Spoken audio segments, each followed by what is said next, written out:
On 29th of June, a Boda Boda rider was strangled by two people he thought were ordinary passengers at Bukesa in Kampala. This incident occurred as attacks by gunmen on mobile money agents in Kampala, and its surroundings have intensified. But just 2 days ago, a number of UPDF officers were deployed in strategic positions within the police force. Will these changes improve the security situation? Tonight we host the Honorable Muhammad Nsereko, Shadow Minister for Security, and Mr. Frederick Gessa, a private investigator.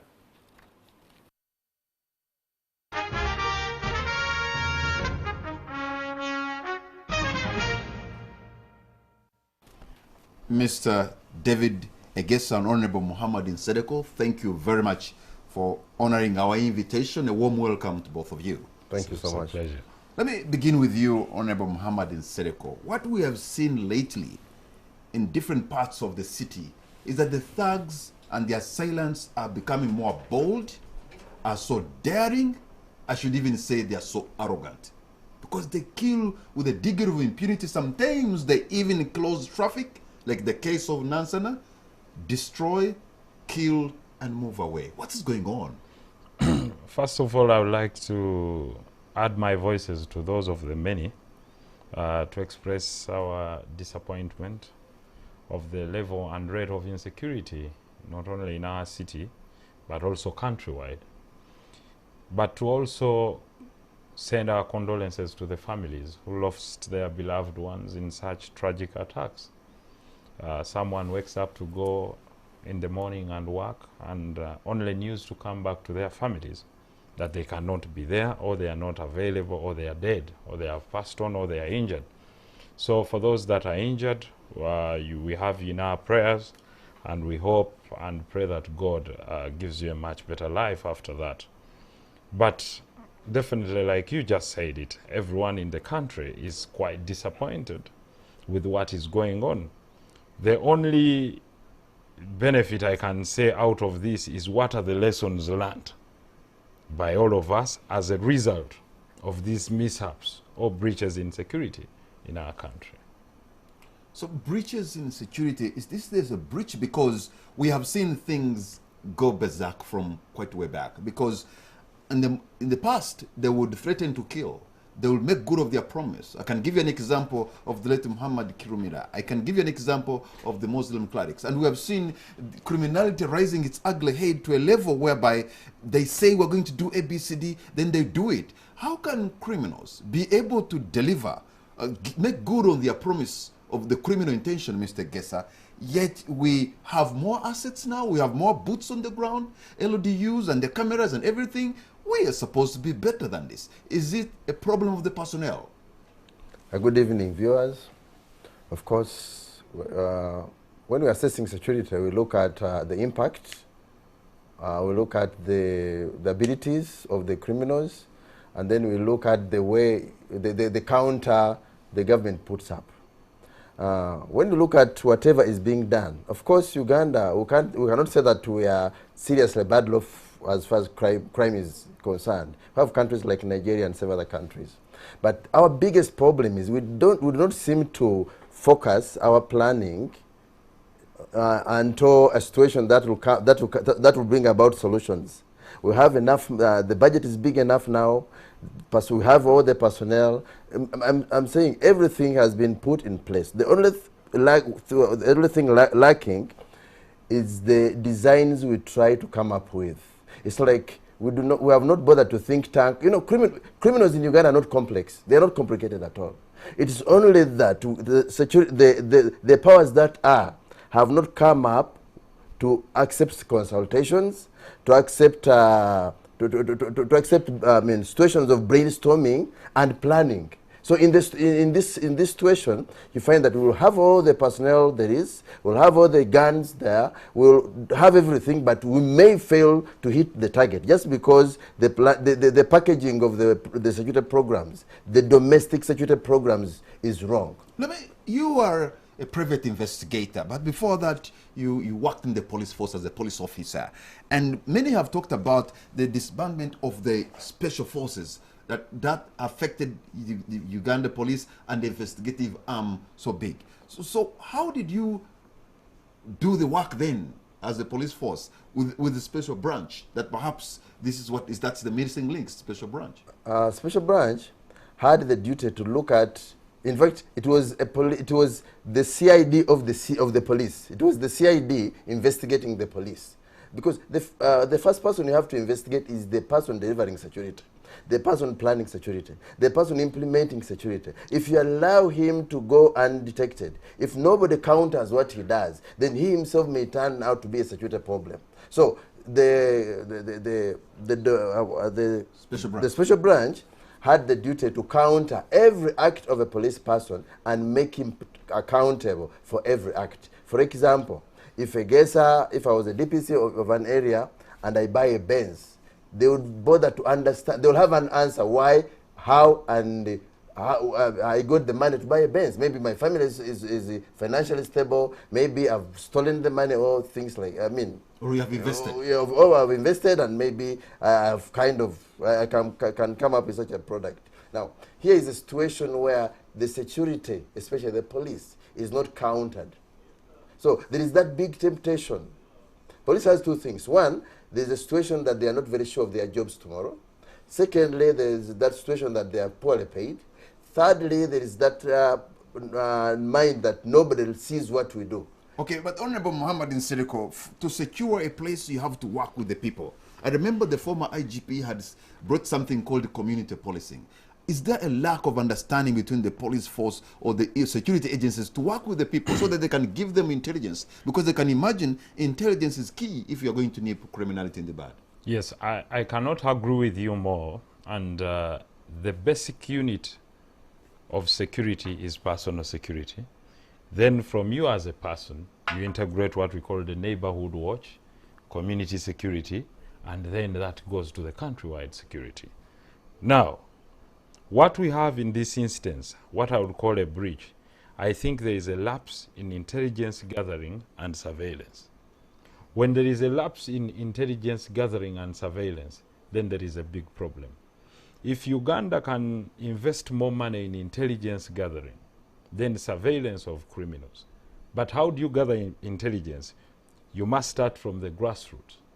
You can only start from the grassroots when you're honestly trusted by the people.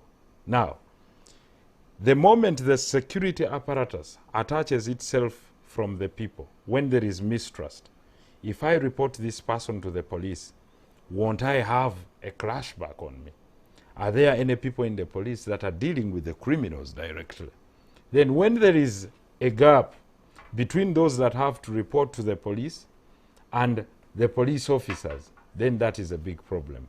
Whereas I agree with you that community policing is one of the good things, and recruitment of people in crime prevention is one of the good things, but the steps, the screening, and the purpose of these people, if you do not turn them to be political players and you keep them there apolitical, non-partisan, whether you belong from whatever party, but you can be of use to the security apparatus, then that is important. Secondly, in surveillance and information gathering, I think all security organs should work together. Information sharing, and not gather information to benefit themselves or fight for who should be promoted. You have CMI, you have JAT, you have police, crime intelligence in police, you have all sorts of organs. ISO, ESO, DISOs are there, okay, under their different apparatus. The most important thing is to conduct what we call joint security meetings and then divide tasks.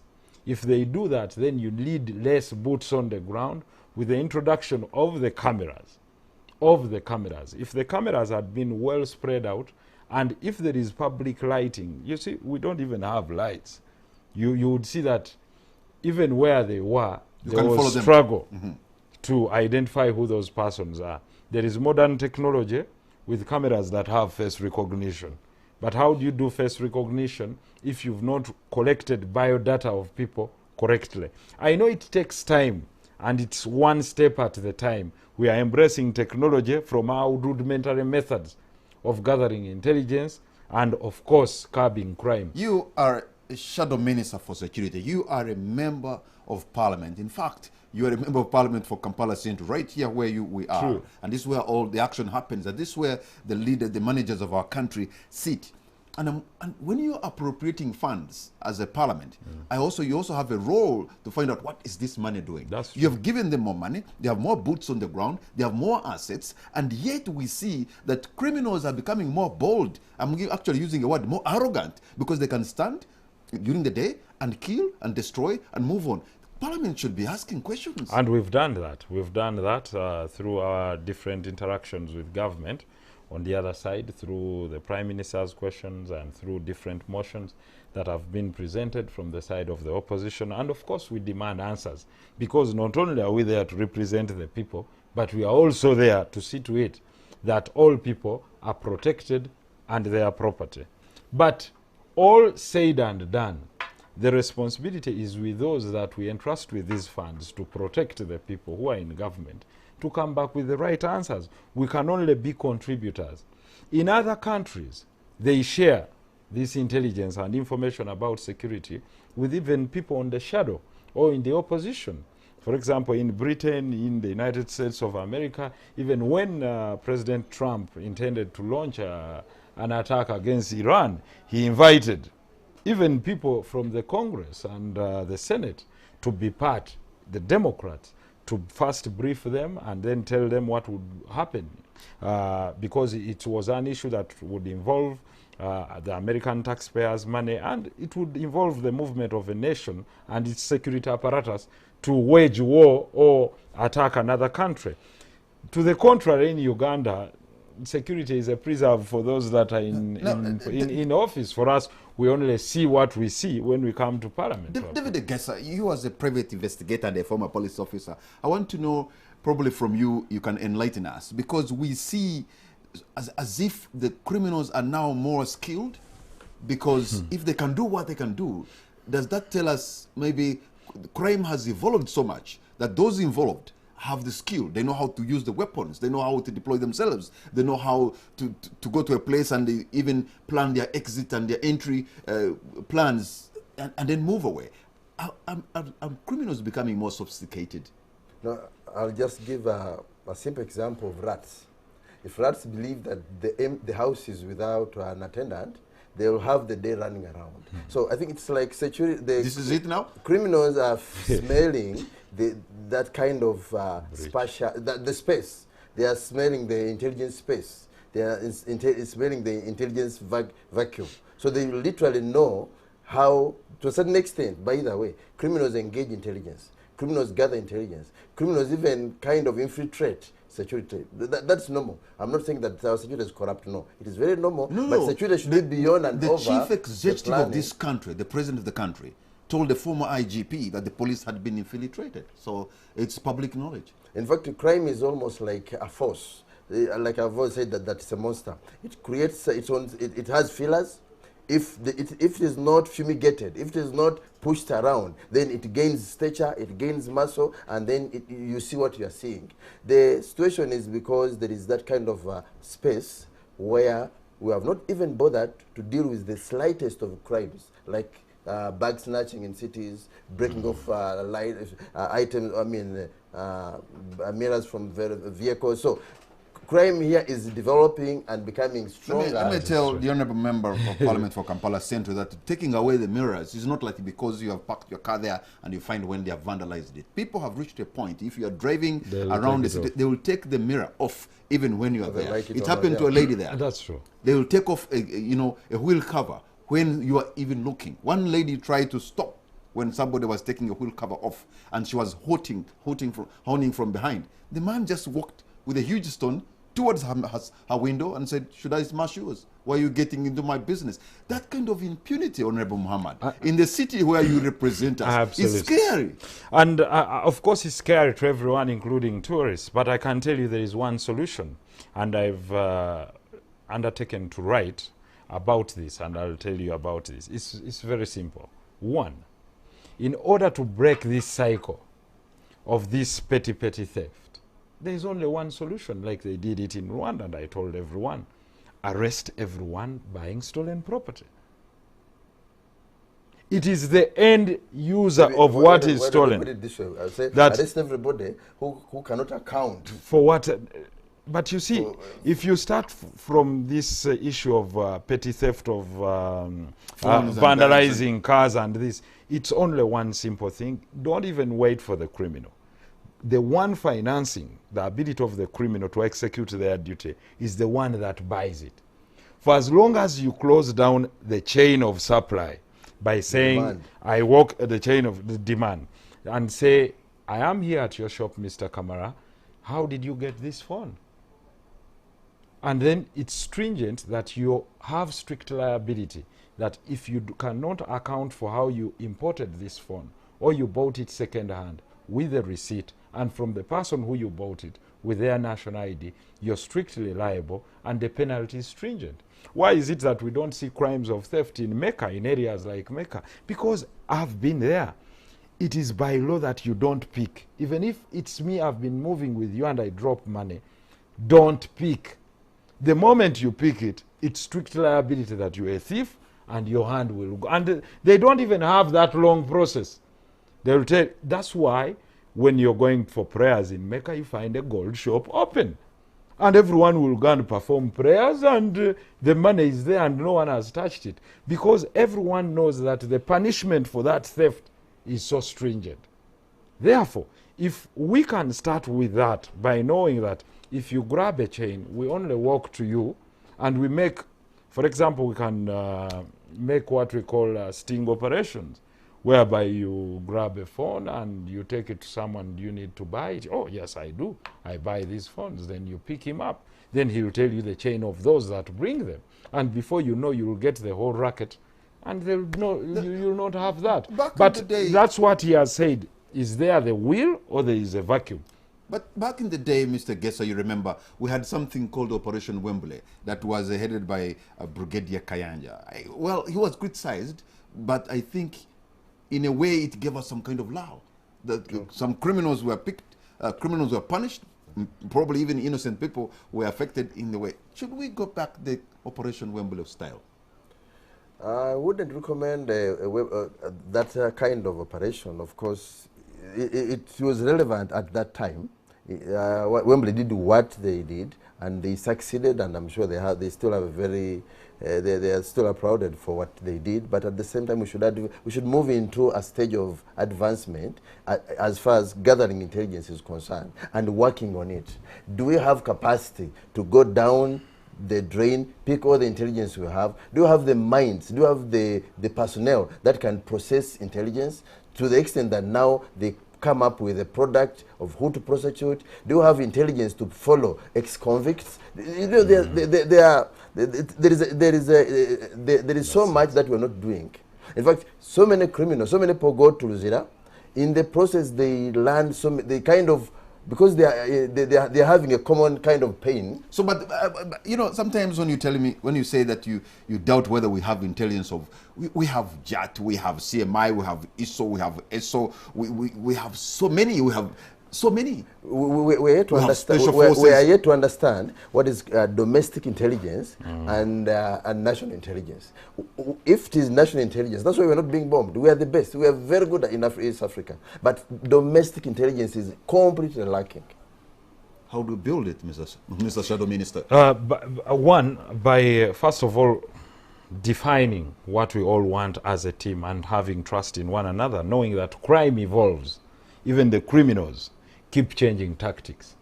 If the other time it was stealing phones, now it is vandalizing cars, then grabbing women's bags. Then when you've gone for music shows, they put up a battalion of criminals to terrorize people. I mean battalion in quotes, but everyone... They actually deploy. They deploy. Everyone knows this.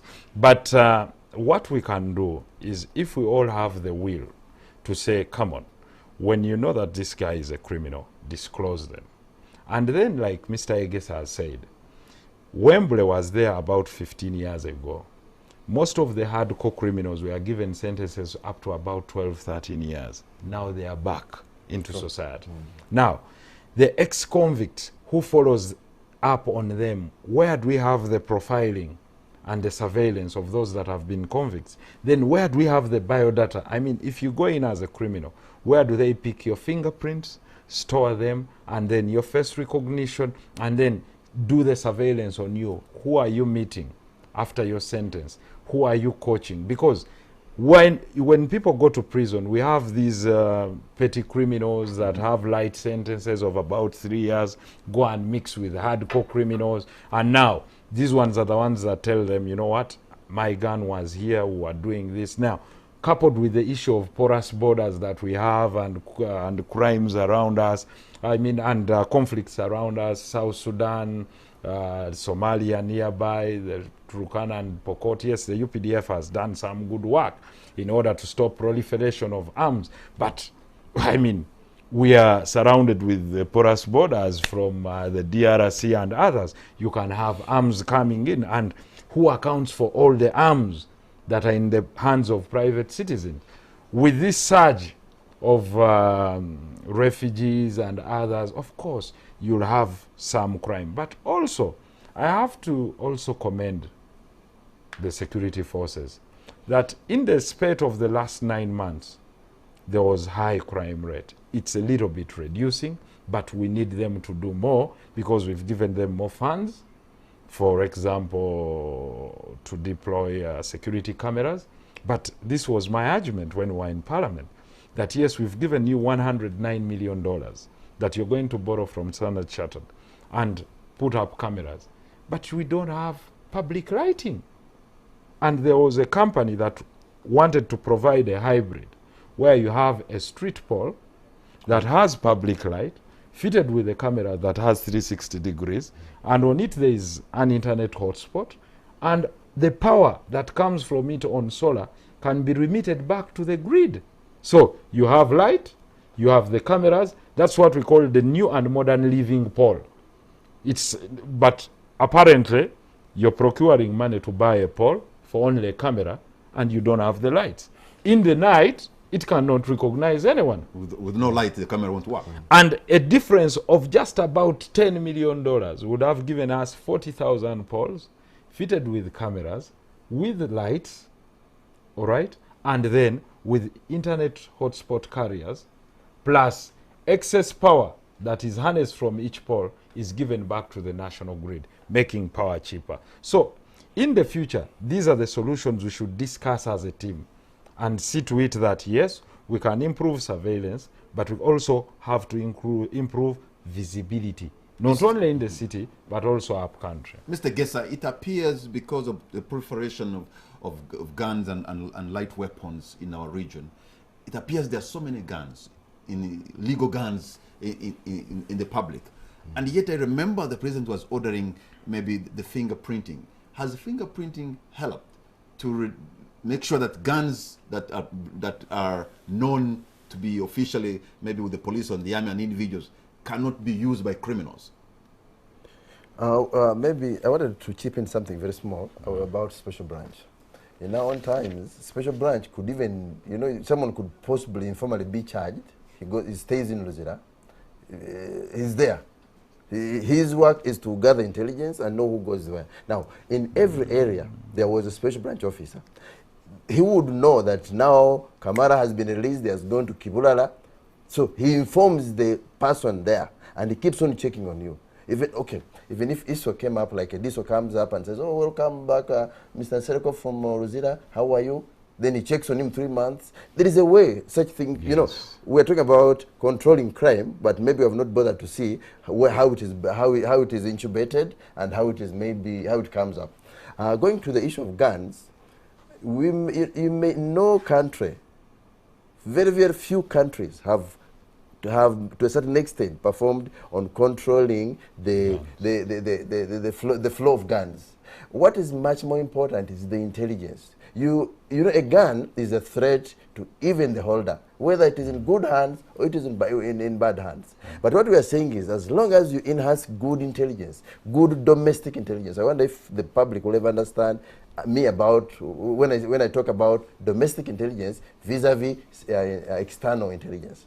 Now, in this situation, you may have all the guns, but may fail to pull the guns out, provided there is intelligence on the ground. I've always talked about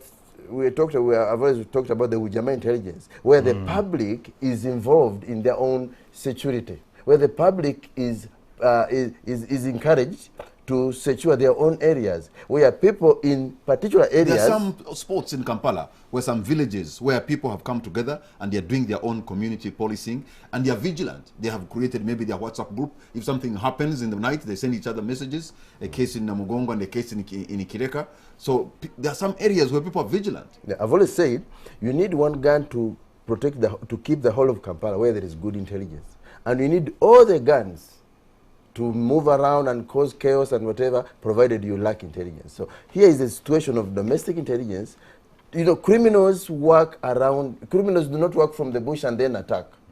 Look at this lady who talked about a young man who fled with a motorcycle, who has been bringing in motorcycles. She has been quiet because she didn't know who to tell. She didn't know who to trust. Now that maybe that person did not pay her rent, she had to come up and say what she had to say. Yeah, of course, I was also worried about her security because such a situation. You know, you see that we are doing so many wrong things, so many negativities that are kind of endangering the lives of Ugandans. Now, in a situation that such a lady tells someone, how should that intelligence, how can we control that intelligence up to the time when the criminal is captured? Honorable Muhammad Nsereko, in the event that we have seen security forces cut out, you know, despicable things on the streets of Kampala, especially during times of riots and demonstrations where they clobber people, like the way how they clobbered Mr. Jimmy Akena, a journalist, and other people we have seen.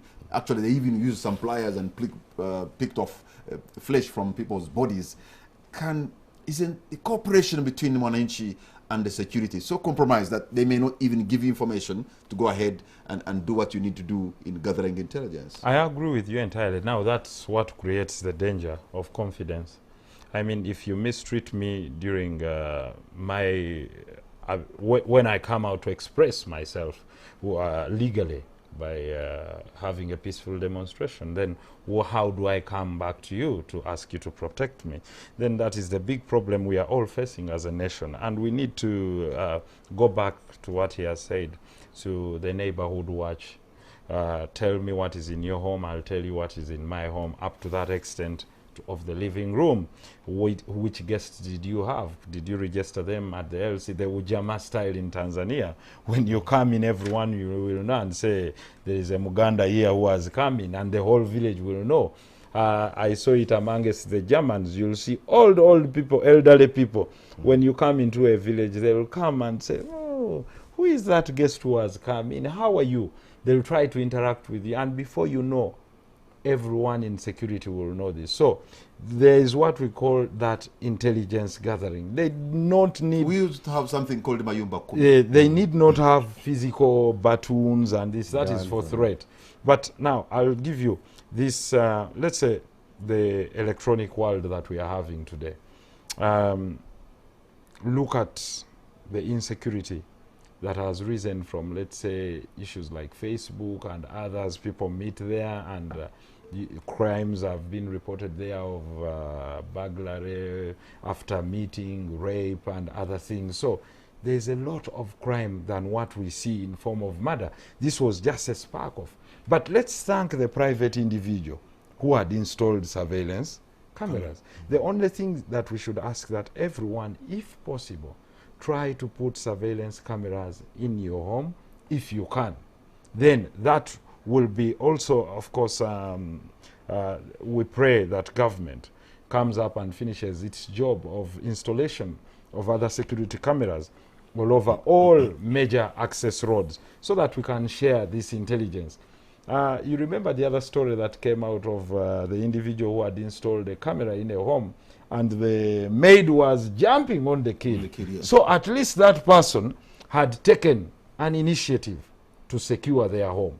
So if every one of us who has the ability, if you don't have it, yes, well and good. We cannot say that everyone in Kampala... At least on the business premises and whatever. But at least on the business premises, it should be by law that a big arcade, a big shopping center, I mean, you're getting in more than thousands of people. You don't even know what someone is carrying in.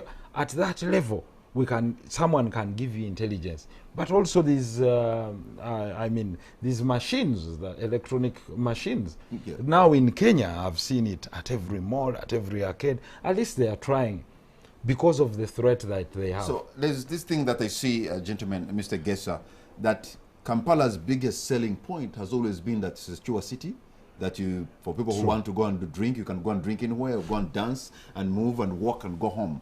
Are we not likely to lose that very important part of us being looked at as a city that is safe and secure, and people can party all night and all day? Because if these things happen, and if there's a lot of insecurity, then of course even money will disappear. We have I've seen that we have all what we need to do, I mean, all what we need to solve thuggery. But if we not solve it at this level, it will develop into something that will get more complex by the day. Sincerely speaking, Kampala streets are not, I wouldn't say Kampala streets are safe. And to say the least, all of us, nobody's safe on Kampala streets, especially. There are no-go areas where we are coming up with no-go areas where bodies have been picked. You find that 3 bodies have been picked in an area. Now, even when you look at the way patrols are being done at night, these are 10 people moving, thieves will follow them and then come back and do all sorts of havoc. You know, an intelligence officer should be innovative, should have a way of waylaying. He should redesign himself to match the mindset of a criminal. A criminal is never straight. A criminal does not move in convoys. A criminal does not move in a straight line. So, do we have that capacity to kind of camouflage and instead of criminals waylaying, we should waylay the criminals. You know, there should be a way that security thinks better. In Nairobi, there used to be a problem of rapists.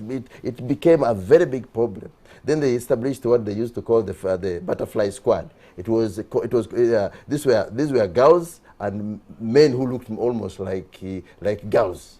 So they would kind of create a situation. They gave them some kind of good training, then they were redeployed. So in areas where rapists had taken kind of route, and to a certain extent, these guys were eliminated. You find that in an area where people are being hit, and we say there are 5 bodies there. I mean, maybe in a period of about 5 months. Security should redesign itself in such a way that they also ambush those who ambush. But here is a situation that you find 10 men walking. We are reacting and doing post-mortem. Exactly. You find them patrolling, and all what they are doing is to push pockets, I mean to push their hands in pockets of boys who are coming from proper work. So to me, I think that we are lacking what we call the think tank. We are not thinking beyond the criminals. The criminals, crime has become business because it is not being... David and Honorable Muhammad Nsereko, we are going to take a break. When we come back, I want to ensure we'll get in touch with the former Deputy IGP Julius Odwe, just to get a feel of what he has to say, the situation today, and what would he recommend like a retired police officer. We'll hear from him. We'll be right back.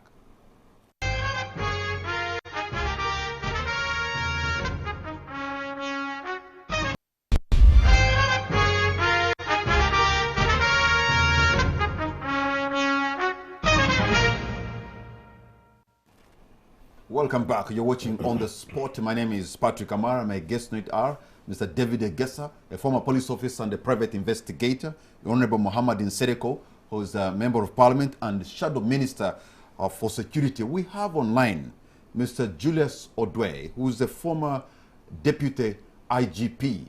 Mr. Julius Odwe, can you hear me? I'm trying to connect with Mr. Julius Odwe, former deputy IGP, because we'd want to hear from him as a seasoned police officer during their time in the days of special branch. How do they do it? What does he see that is lacking? And how do we need to secure Kampala and Uganda more? I'm trying to connect to Mr. Julius Odwe. Okay, can you hear me, Mr. Julius Odwe? It looks like I can't get him right now, so let me come back with my panelists here, Mr. David Egesa, Honorable Muhammad Nsereko. We have seen the president move to deploy the army into the police.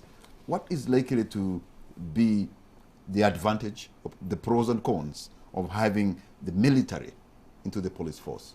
Honorable Muhammad Nsereko. First of all, this is not the first time that the president has deployed the army.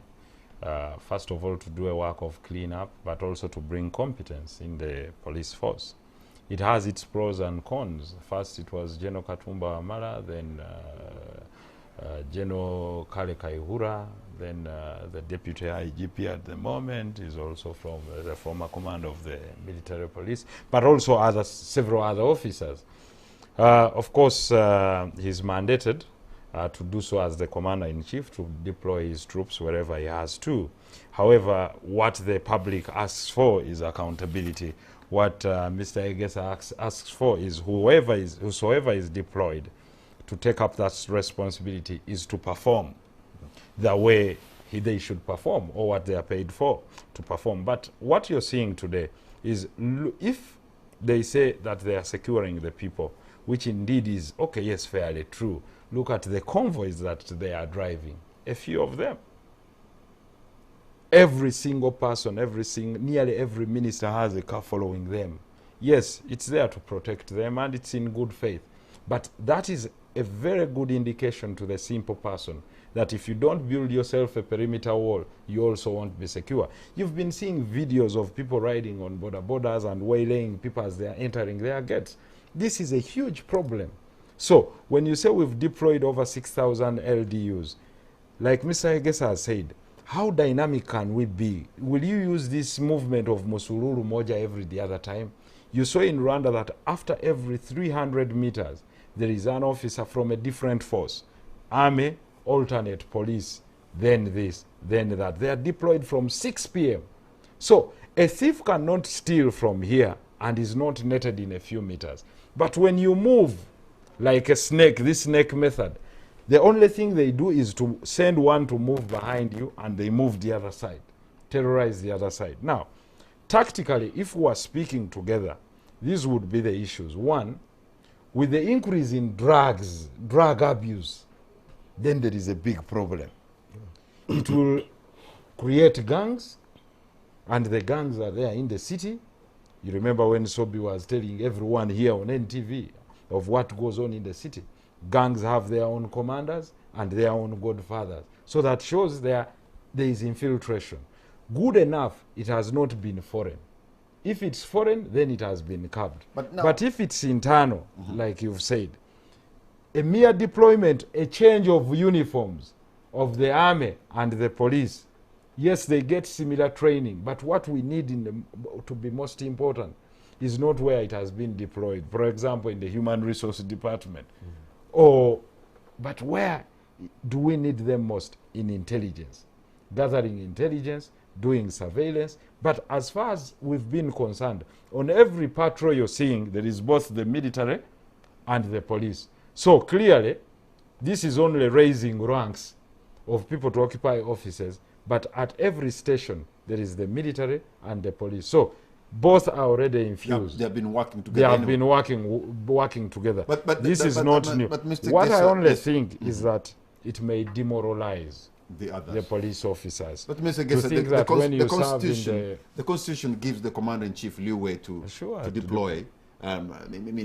Some kind of give a backup to the police, especially the military, to give them backup. But we have examples when that happened during the time of the former Inspector General Police, General Kale Kaihura.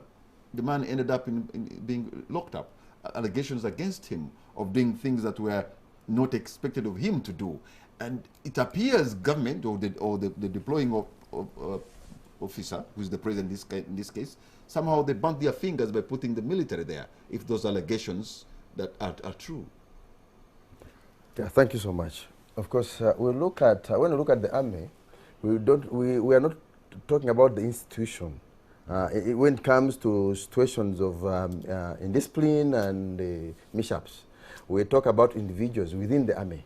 by the time Operation Wembley came in, we had several suspects of robberies who were soldiers, who were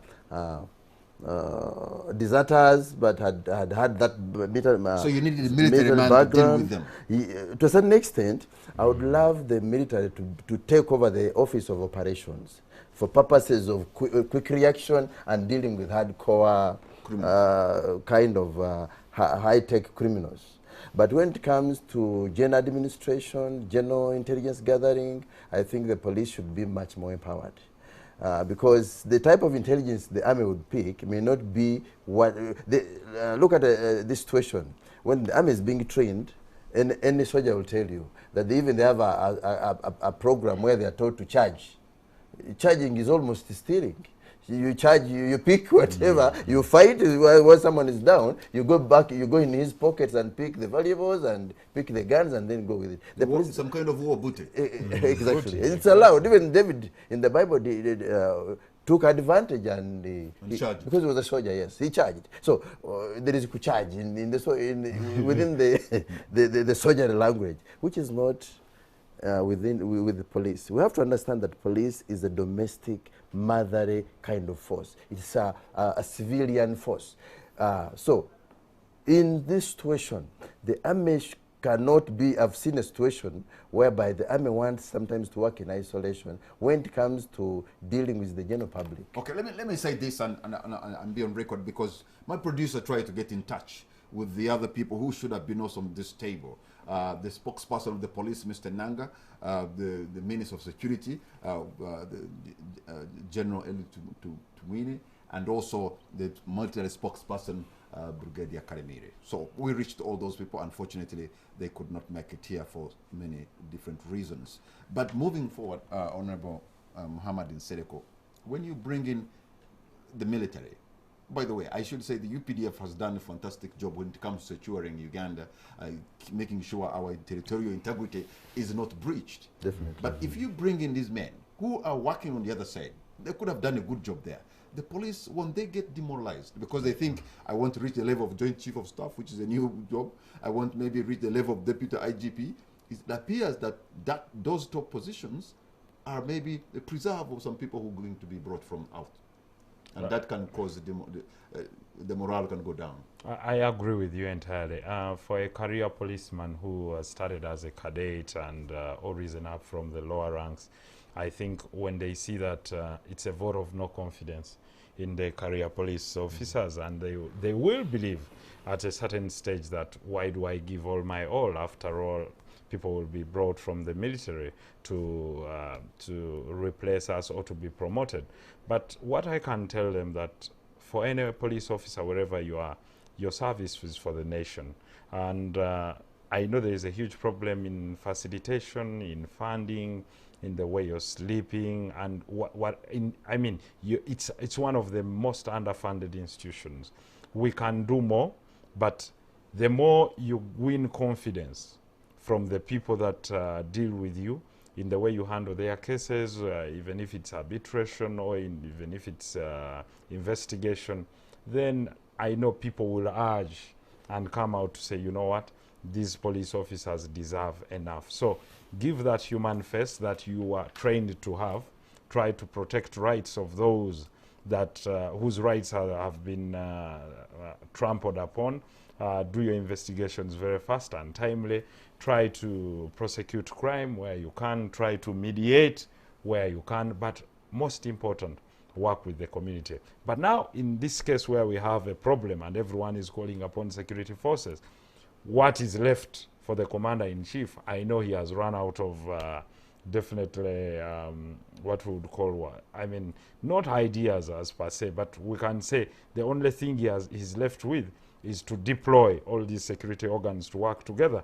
But in my first submission, I told you, for as long as they do not share intelligence, then there is a big problem. But if they share intelligence and conduct joint meetings every other day to arrest crime, mainly crime, this violent crime, then definitely working with society, we shall see that we pull it off. As a former police officer, I would want also to hear from you this, when you have other people brought in, how how that is going to affect. Because I know, for example, maybe I can say, there's an individual, you know, in the police force. I think he's called John Kamia. And this man, he's a lawyer. He has a PhD. He's qualified. He's the guy who Studied. He's studied, yes. And but they have not been given a serious deployment. And there are so many of them that have really gone to school and they are qualified. Of course, there's a problem. We should accept that there are some vacuums within the police, especially at the directorate level. There's been a problem. Here there has been a lot of bickering over issues some of us may not know. And I know with the forces, that sometimes it is luck, sometimes it is hard working. There are many, many reasons why someone should be promoted and the other is not considered. But what I would say is it will be very, very good that as the army comes in to supplement the police, as the Constitution puts it, the army, I mean, the Constitution doesn't say that the army will come up and run and run the police. They are a supplementary force, almost like if we come here, we're not workers, but we come, give what we can give, and at the same time, when time is over, we go. So what I'm saying is, the army should, if the president should think of deploying the army in the police ranks and offices, they should first of all go to the police training college for some basics. Because police, let's not take police like it is just a simple guesswork that anybody can police, anybody can do the policing. The training manuals are different from the military very, and very the police. Seriously. So we should get to understand the human element, that kind of being a civil force.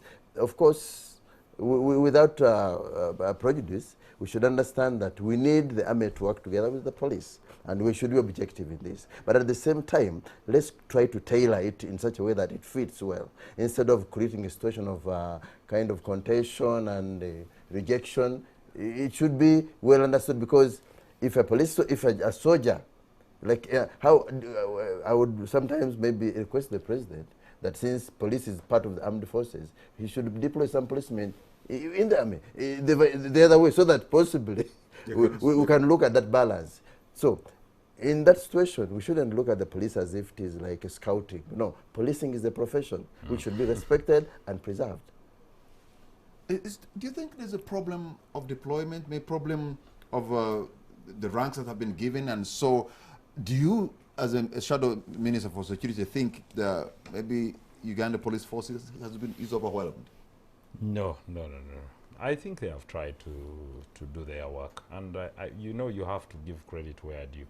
Of course, they are understaffed, given our population levels. In form of funding is still low. Their wages are not that high. They don't have enough money for intelligence gathering. But we can enhance that, even with the small resource envelope that we have.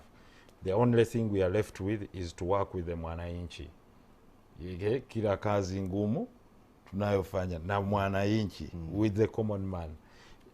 Any security that starts with the common man, we shall defeat all the criminals. Because, like Mr. Egesa said, the other lady knew where this criminal was. In all these different cases, you realize that people know the criminal.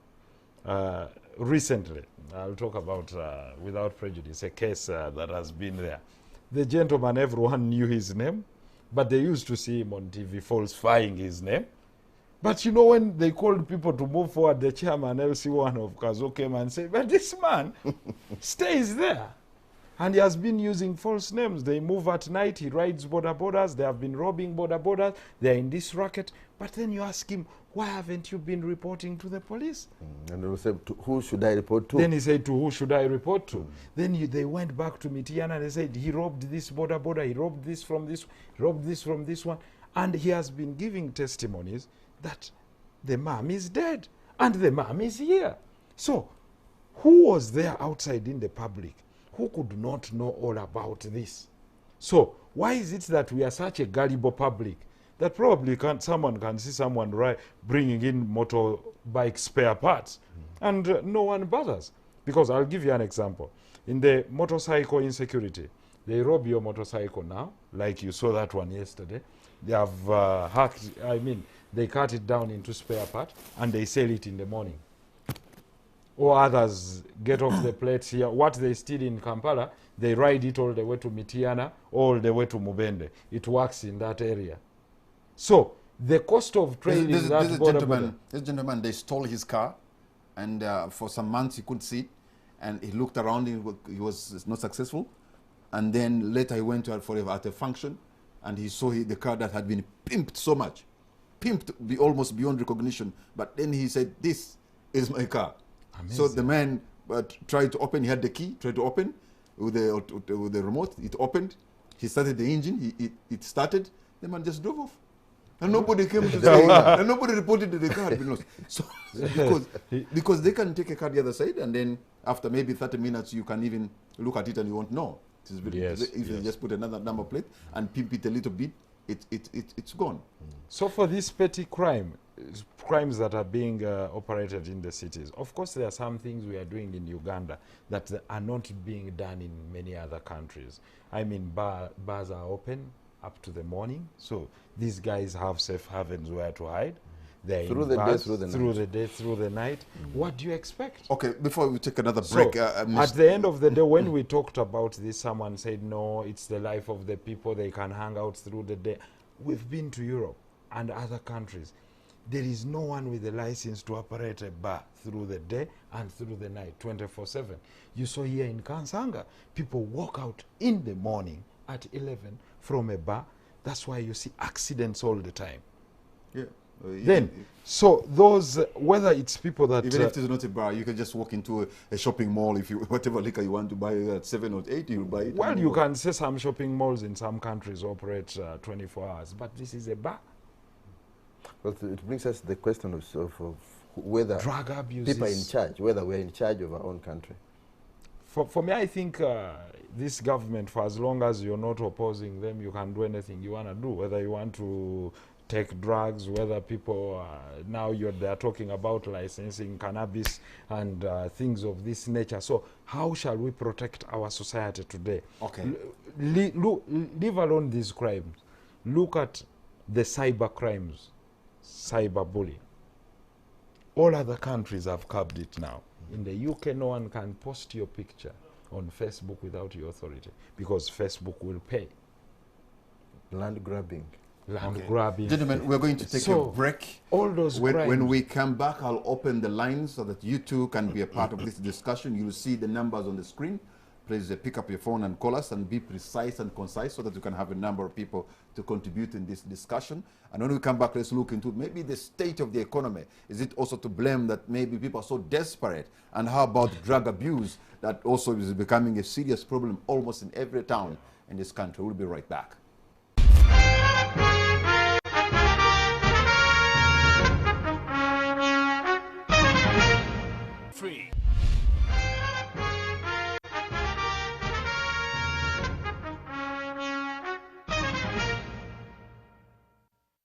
Welcome back. You're watching On the Spot. My name is Patrick Amara. My guest tonight are Honorable Muhammad Nsereko, Shadow Minister for Security, and Mr.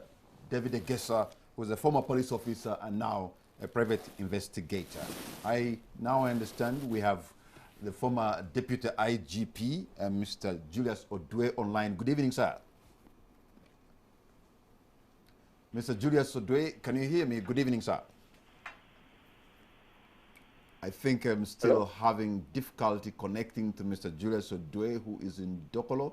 I'm going to try just a little more and see if that technical hitch has been worked on. Mr. Julius Odwe, can you hear me? Hello? Yes, good evening, sir. Good evening. Yes, you are live on the spot on NTV, and we're discussing the increasing cases of criminality in Uganda. We would want to hear from you as a former Deputy IGP. What do you think is missing? What do we need to do to nip crime in the bud? Because I'm not hearing you very well. It's not very clear. Can you repeat? Okay. Hello? Can you hear me now?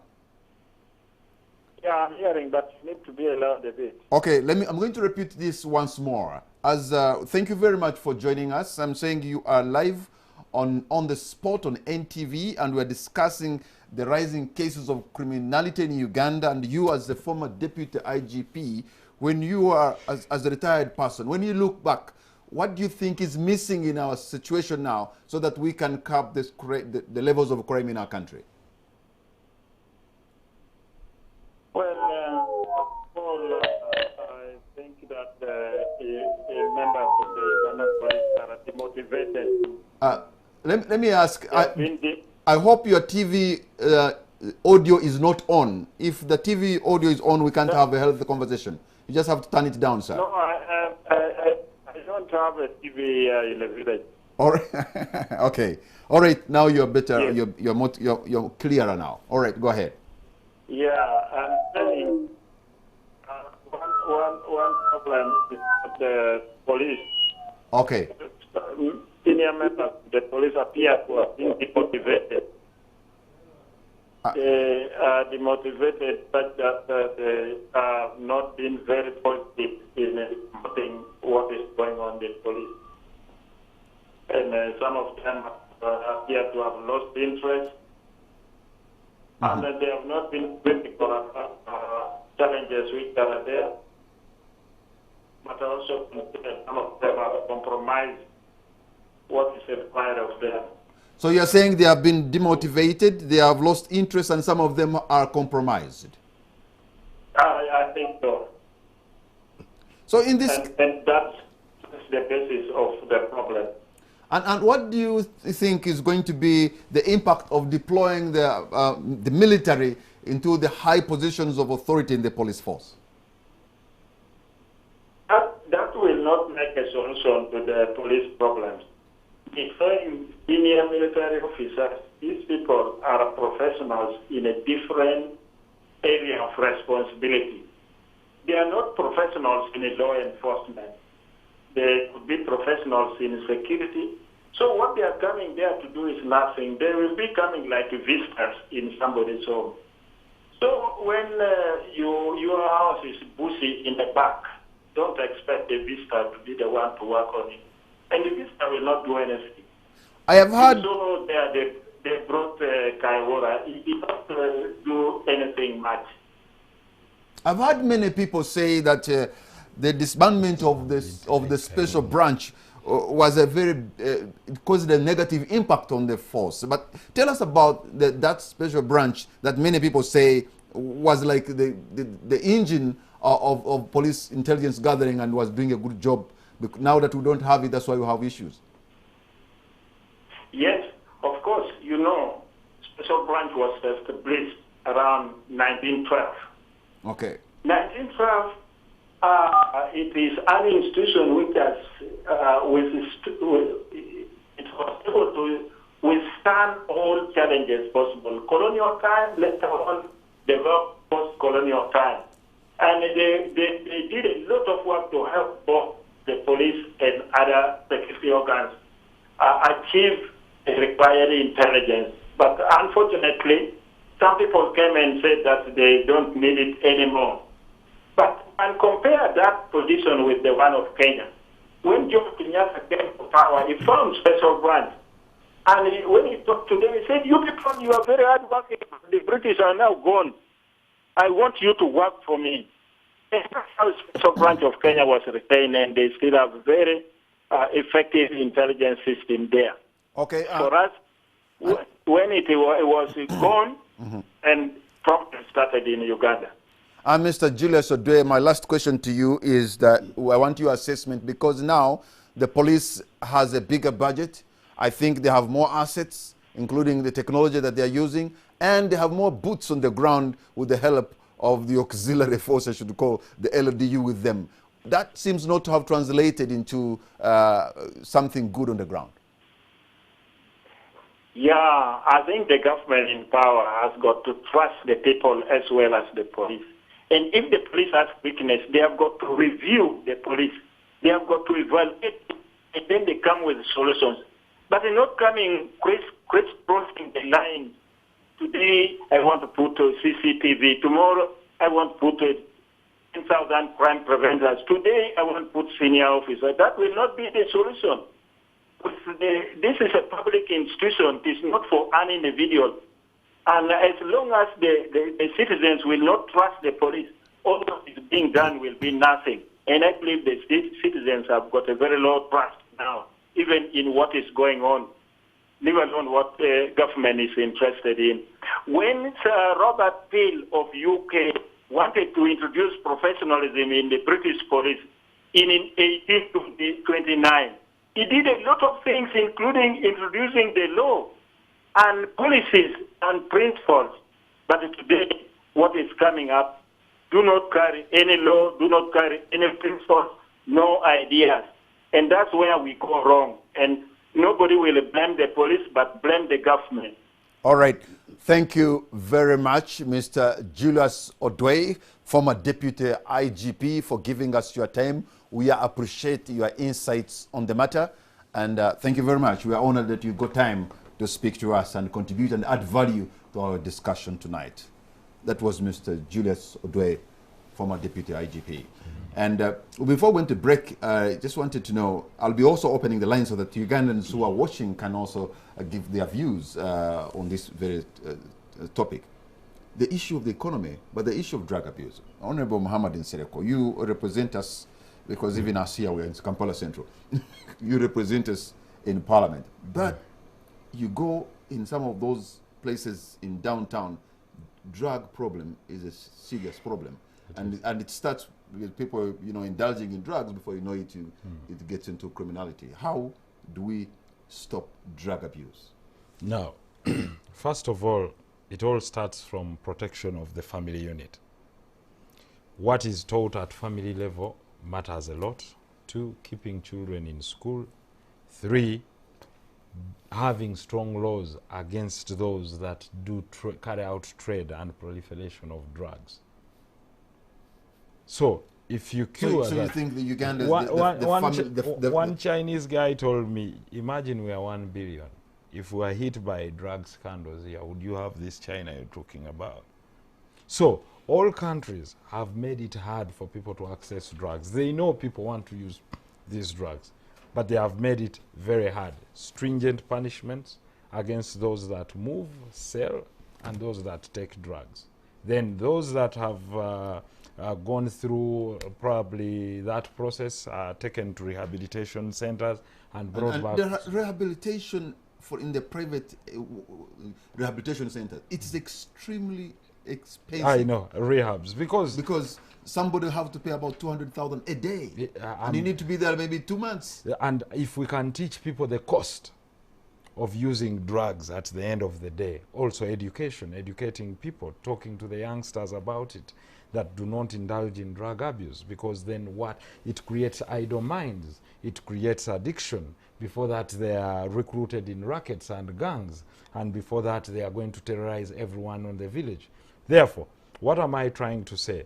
That like former IGP or Deputy Inspector General said, we must use society, we must work with the people, we must work with everyone from communities to churches to mosques to everyone, and tell the people that if we have a dangerous society of unemployed people that are fed on drugs every other day with no thought that their livelihood would turn out to be good, if there is poor economic policies on the ground and people are highly unemployed, then you're having a time bomb that you're seated on. So this issue of drugs, is it more of a family problem? The Ugandan families, in a way, broken down, and that's why, because it's starting at the family level? Yes, Mr. Gesa, I have been to the only national mental hospital in Utabika, not as a patient, but as somebody who was doing the story. Or you are driven by a taxi man. No, when I went there, I realized there's a word called IDU. No, it's called ADU, Alcohol and Drug Unit. The Alcohol and Drug Unit, you cannot just find space in that ward because the people there are just too many. So if you go, you have abused drugs or alcohol, and they take you to Butabika, chances are that they are going to put you with other people who are psychotic, who are mentally sick, so that you Get maybe in 3 or 4 days, you can have a bed in the ADU, in the alcohol and drug unit. The problem is that serious. And the people who are there, the truth is, some of them are from affluent families. Yes. It goes back to intelligence. Where do we get drugs? Where do they get drugs from? Well, if you fail, if the government, if security fails to handle, people, pet thieves, then there is no way they are going to deal with complex situations of drugs. Drugs the world over. Every country has its own percentage of drug destruction. Yes, Honorable talks about the family. Of course, the family is the core, is the base of every society. That parents get involved, parents get to know what to do with their children. Of course, we're having a situation. Of course, I wouldn't support. I may differ a bit when it comes to the way we are brought up, because we used to be rushed, we could be flogged, we could get, a teacher gives you 20 strokes of the cane, you go home and you get another 5, and neighbor could also give you 7. So by the time you sleep, you have about But those are the days when there was sanity. Of course, there are better ways of dealing with children, whereby we give them that kind of self-esteem and value. As we are raising them, I am old school, I guess. No, I wouldn't believe in. I did that with my now adult children, and the results were fair. But with my young children, I've tried to nurture them and tell them. My stick comes. It's my tongue that I use to punish my children, and I'm telling you, I have the best results. My daughter Casey she's deputy head girl at Aga Khan, and they say she's one of the best. And possibly I've never slapped her thrice or twice or maybe whatever. Yeah. Sometimes I think talking to them is the best, though. But the truth is, when we look at the 60s and 70s, when our fathers were and the 80s, when they are doing they are not sparing the road, the results were also better. Anyway, let me open the line so that I can have 1 or 2 people to hear at least the views of Ugandans and what they have to say tonight. Please, if you can just be precise and concise. The numbers on the screen. Tell us what you think. What do we need to do to stop the gun violence and criminality on our streets? I have a call online. Hello. This is Jamil from Entebbe. Jamil Entebbe, you are on air, sir. I have little English. May I speak Uganda? Please go right ahead. The Honorable Senator will translate. The mandate. Yes, sir. Security tema mu Uganda atulimba. Kuba nze mvuga taxi.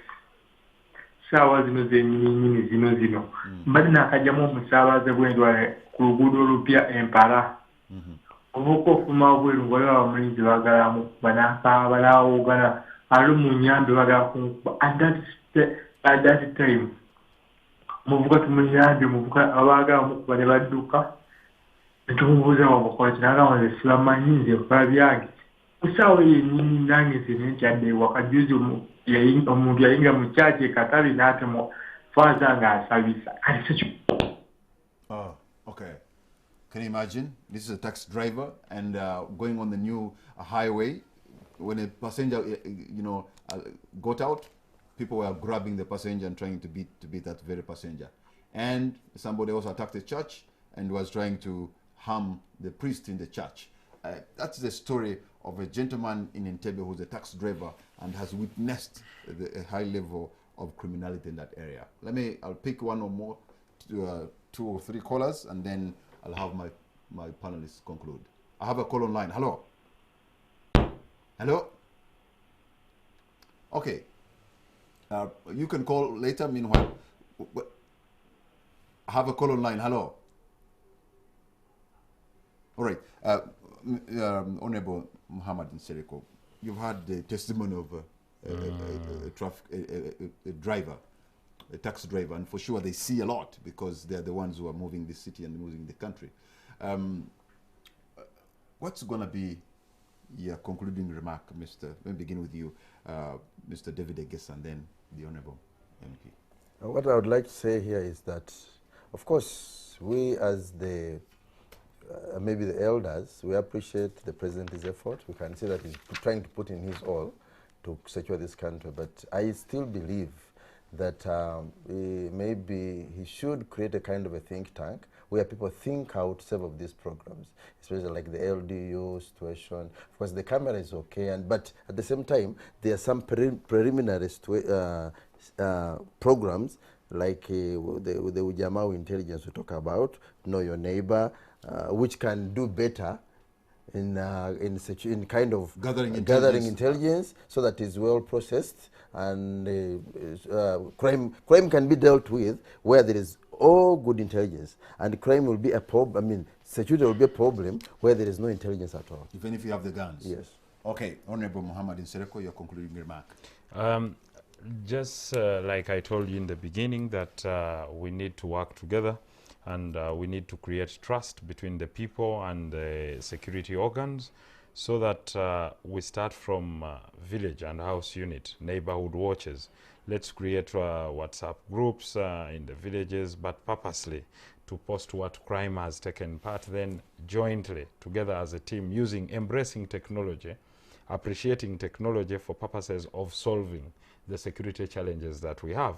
Where they are not, then let's rely on our old system where we have LC meetings, people come and present their complaints, at least one LC meeting every 2 months, after every 2 months, so that the village comes out and identifies that this is the challenge, this is the loophole. In form of a security meeting, they can clearly have a record where they have a database of the new tenants and new landlords, those that have to come in, those that are exiting, so that we can account for each and every person who has been in that area.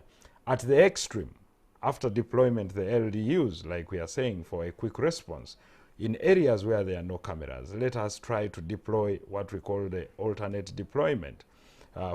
Different security organs deploy one here, after every 300 meters someone on the alternate side, so that every single community does not have to necessarily hire a private security guard on their door. We've seen this in Kigali. We are not saying that we should copy everything, but we've seen this in Kigali, and you clearly can see that there is someone who has grabbed a phone can run given meters when he is not netted.